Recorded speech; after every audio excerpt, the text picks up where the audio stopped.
9.17 ಲಕ್ಷಗಳನ್ನು ನಿರೀಕ್ಷಿಸಲಾಗಿದೆ. ಭವನದ ಆವರಣದಲ್ಲಿ ಬಯಲು ರಂಗಮಂದಿರ ನಿರ್ಮಾಣ, ರಂಗಭೂಮಿ ಕಲಾವಿದರಿಗೆ ಪ್ರೋತ್ಸಾಹಿಸುವ ನಿಟ್ಟಿನಲ್ಲಿ ಮೈಸೂರು ನಗರದ ಹೃದಯ ಭಾಗದಲ್ಲಿರುವ ಪುರಭವನದ ಆವರಣದಲ್ಲಿ ಬಯಲು ರಂಗಮಂದಿರ ನಿರ್ಮಾಣ ಮಾಡಲು ಉದ್ದೇಶಿಸಲಾಗಿರುತ್ತದೆ. 6,070.93 ಲಕ್ಷಗಳ ಜಮೆಗಳನ್ನು ಕ್ರೋಢೀಕರಿಸಲಾಗಿದ್ದು 2025-20 ಜಮೆಗಳನ್ನು ನಿರೀಕ್ಷಿಸಲಾಗಿದೆ.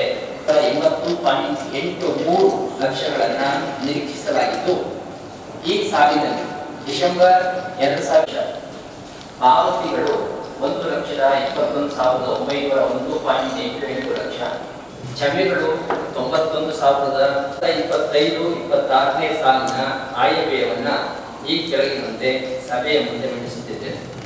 ವೆಚ್ಚ ಭರಿಸಬೇಕಾಗಿರುವುದರಿಂದ ಸ್ವಯಂ ಸಂಪನ್ಮೂಲಗಳ ಹಾಗೂ ಅನುದಾನಗಳ ಲಭ್ಯತೆಗನುಸಾರವಾಗಿ ಪ್ರಸ್ತುತ 4 ಲಕ್ಷಗಳನ್ನು ಪಾವತಿಸಲು ಅವಕಾಶ ಮಾಡಲಾಗಿತ್ತು.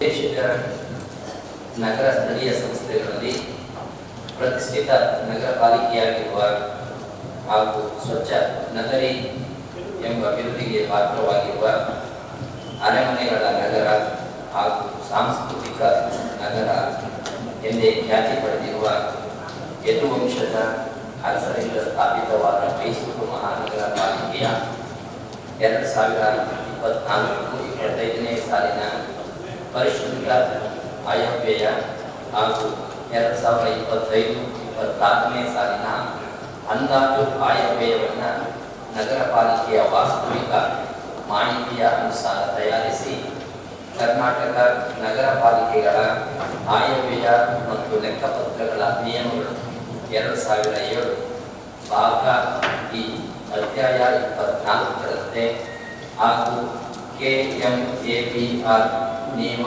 131ರಡಿ ತಯಾರಿಸಲಾದ 2025-26ನೇ ಸಾಲಿನ ಅಂದಾಜು ಆಯವ್ಯಯವನ್ನು 132ರ ನಿಯಮದಡಿ ಮಂಡಿಸುತ್ತಿದೆ.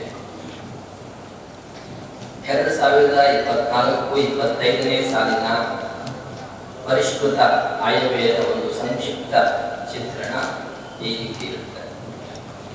ಪ್ರಾರಂಭಿಕ ಶಿಲ್ಪು 23,848.86 ಲಕ್ಷಗಳು, ಜಮೀನಾಗಿದ್ದಂಥದ್ದು 82,716.67 ಲಕ್ಷಗಳು, ಒಟ್ಟು 1,06,565.53 ಲಕ್ಷ.